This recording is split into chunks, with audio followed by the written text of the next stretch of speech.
you for joining this Property Tribes TV interview, and I'm joined by Tim Frome, MD of the Property Redress Scheme. So welcome, Tim. Hello. And in this interview I want to drill down a little bit more on why landlords should recognise the benefits of redress and what to look out for. So first of all, why is it of interest to landlords that this new legislation has been brought in? Landlords now are going to be seen on a par with buyers and sellers of property. So previously all estate agents had to be a member of one of the Ombudsman schemes, but from the 1st of October letting agents will also.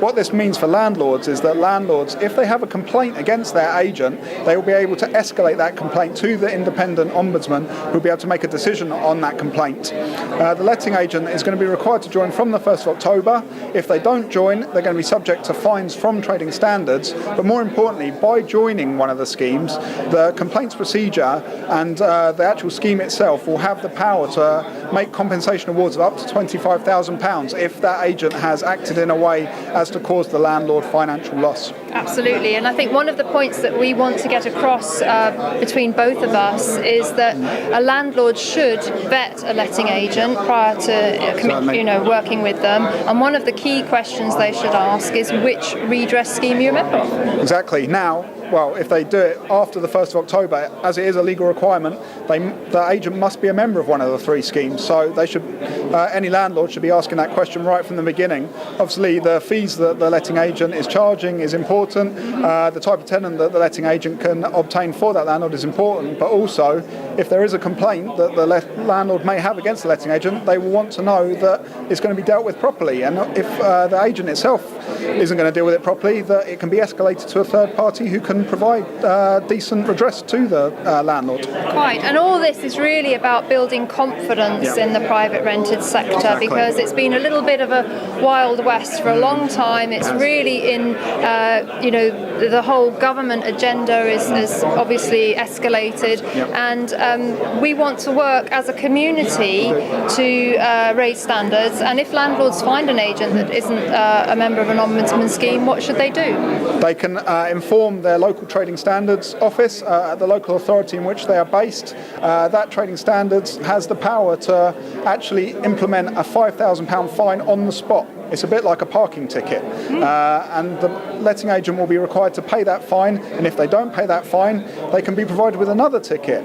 So basically what they will be able to do is make that letting agent go out of business through the fines that can be levied against them. Fantastic. And just to finish, Tim, obviously we had two existing schemes, the Property Ombudsman and the Ombudsman Services Property. Why do we need a third scheme? What alternative are you offering? The Property Redress Scheme are a new scheme. We're not hiding behind the fact.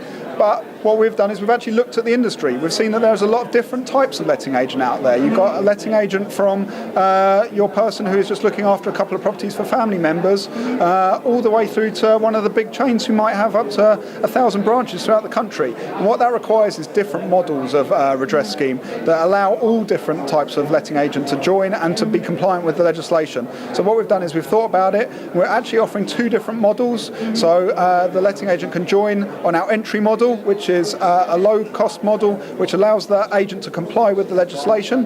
But then if they do have some complaints, there are fees involved where they have to pay to deal with that complaint. But we've then also thought about the larger model where you have your bigger letting agent who just likes to pay their fee at the beginning of the year and know that they're covered. So we've also have an enhanced model for those type of agents, and that will cover all of their complaints. Brilliant. Yeah. So really, just to finish, what we're trying to do, or what you're trying to do, is to kind of simplify the whole area for consumers, so it's very clear that they know what to ask for and that they know what to do if there's a problem. Exactly. We've made our website as user-friendly as possible. We have a letting agent side and we have a consumer side. The consumer side will have resources available to them. They'll be able to check whether the agent that they use is a member of our scheme very simply, either with the name or just simply the first three digits of the postcode.